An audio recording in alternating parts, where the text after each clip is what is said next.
इन्होंने इकट्ठे ले लिया उन्होंने कहा था इकट्ठे ले लो। और एक दिन छोड़ के तो एक दिन मैंने एक ही दिया, अभी दूसरा दिया ही नहीं, इसको फर्क ही नहीं पड़ा तो मैंने पिलाया ही नहीं।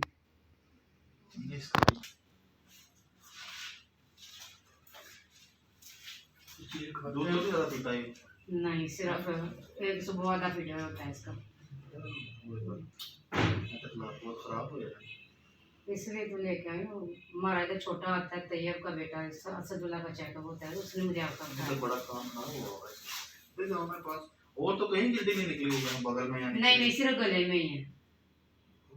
तो ये हमने इसके लिए फोन किया था जी, मैं उसकी भाभी हूँ, ये भाई हैं उसके बड़े भाई। और तो ये का फोन आया, पता नहीं क्या खांसी जाती ही नहीं है। बेटा आ करो बड़े वाला ऐसे। हाँ वेरी गुड। जुबान बाहर निकाले मेरा बेटा। Very good. इसके तो टॉन्सिल फूले हैं बहुत ज़्यादा। ऐसे करो दोबारा करो। खोलो मुंह बेटा। दोबारा करो इसको। चल बहुत बहुत। इसी की वजह से शायद इसको वॉमिटिंग भी बहुत ज़्यादा रहती है।